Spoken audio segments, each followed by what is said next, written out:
দুটামান সত্য কথা কৈ যাওঁ বুলি আহিলোঁ। কিছুমানৰ গাত লাগিব পাৰে, উপায় নাই। সত্য কথা ক'লেতো গাত লগাটো স্বাভাৱিক কথা। কথাখিনি সকলোৰে বাবে নহয়। যিসকলৰ গাত লাগে তেওঁলোকে নিজেই গম পাব। আজি মোৰ টপিকটো হৈছে চাকৰিয়াল ব্যক্তি মানেই ATM মেচিন নহয়। প্ৰথমতে কৈ লৈছোঁ, এয়া মোৰ জীৱনত ঘটি থকা ঘটনা নহয়। বহুতে ভাবে মই যিবোৰ কথা কওঁ চব মোৰ জীৱনতে হৈ থাকে। মই মোৰ চাৰিওফালে যিবিলাক দেখি থাকোঁ আচলতে সেইবিলাক কথাহে মই ভিডিঅ'ৰ জৰিয়তে ক'বলৈ আপোনালোকক চেষ্টা কৰোঁ। সকলো বস্তু মোৰ জীৱনত চলি নাথাকে। মই কিছুমান বিষয়ৰ ওপৰত কথা কওঁ বুলিয়েই সেই কথাখিনি মোৰ জীৱনত চলি নাথাকে। গতিকে আজিও কৈছোঁ, মোৰ জীৱনত চলি থকা কথা নহয় এইখিনি মোৰ চাৰিওফালে দেখি থকা কিছুমান বাস্তৱ সত্য, সঁচা কথা। বহুতে চাকৰিয়াল ব্যক্তিক বা প্ৰতিষ্ঠিত ব্যক্তিক ATM মেচিনৰ দৰে ব্যৱহাৰ কৰিবলৈ চেষ্টা কৰে। প্ৰথম মই পৰিয়ালৰ পৰাই আৰম্ভ কৰিছোঁ প্ৰথম পৰিয়ালৰ কথাই ক'ব লাগিব, কিয়নো পৰিয়ালৰ পৰাই আৰম্ভ হয়। কিছুমান পৰিয়াল প্ৰথমতে খুব ভালদৰে চলি থাকে, সুচাৰুৰূপে চলি থাকে, সকলো ফালে ঠিকেই থাকে, খৰচ পাতিও ধুনীয়াকৈ চলি থাকে। কিন্তু যেতিয়া সেই পৰিয়ালটোত এজন ব্যক্তিয়ে চাকৰি পায় বা কোনো কামত প্ৰতিষ্ঠিত হয়, তেতিয়া যেন পৰিয়ালৰ সদস্যবোৰ লাহে লাহে স্বাৰ্থপৰ হ'বলৈ ধৰে। ঘৰখনত কিবা এটা খৰচৰ বোজা অহাৰ লগে লগে সমস্ত দায়িত্ব, সমস্ত বুলি নকলেও 90% দায়িত্ব কিন্তু সেই প্ৰতিষ্ঠিত ব্যক্তিজনৰ ওপৰতহে জাপি দিয়া হয়।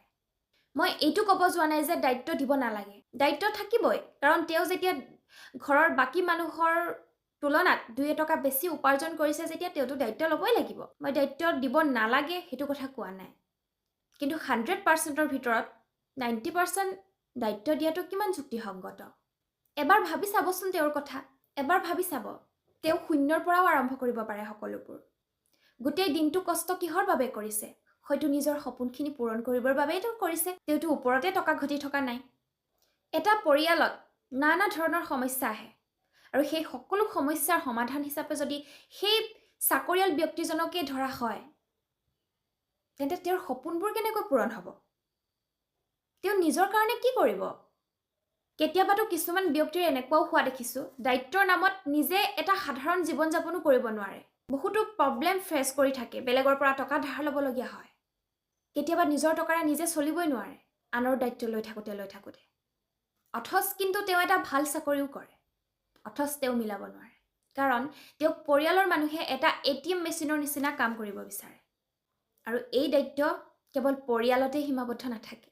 তেওঁৰ ৰিলেটিভছ, কাজিনছ, ফ্ৰেণ্ড চাৰ্কল সকলোৰে ওপৰত এই দায়িত্বখিনি থাকে। কোনোবা ৰিলেটিভছৰ বাৰ্থডে পাৰ্টি, বিয়া, কেৱল ৰিলেটিভছৰ কথা কোৱা নাই, মই ফ্ৰেণ্ড চাৰ্কল চবৰে কথা কৈছোঁ। কাৰোবাৰ বাৰ্থডে আহিছে, কাৰোবাৰ বিয়া আহিছে, কাৰোবাৰ কিবা, তাত এটা ভাল গিফ্ট দিবলৈ কিন্তু চাকৰিয়ালজনক ধৰিয়ে থ'ব।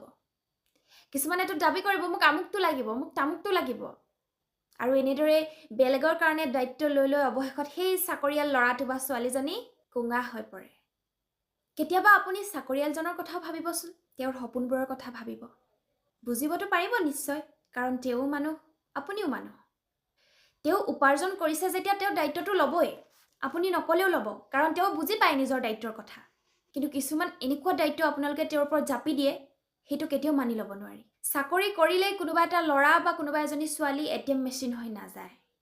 তেওঁৰো এটা জীৱন থাকে, তেওঁৰো সপোন থাকে, পূৰ কৰিবলৈ বহুত সপোন থাকে। সেই টকাখিনি ঘটিবৰ কাৰণে তেওঁ যে কিমান কষ্ট কৰিছে, সেই কষ্টখিনি আপোনালোকে জানো বুজি পাইছে? বুজিব চেষ্টা কৰিছে? আপুনিতো ভাবে চাকৰি কৰিছে, ওপৰতে টকা পাই থাকে। চাকৰিত কিমান কষ্ট থাকে সেয়াতো আপোনালোকে বুজি নাপায়। সেয়ে কৈছোঁ, অলপ বুজিবলৈ চেষ্টা কৰিব। আপোনাৰ আপোনজনহে, আপোনাৰ আপোন মানুহ নহয় জানো? আপোনাৰ দায়িত্ব লয় যেতিয়া তেওঁতো আপোনাৰ আপোনেই হ'ব। গতিকে সেই আপোন ব্যক্তিজনৰ কথা ভাবিবচোন আপুনিও।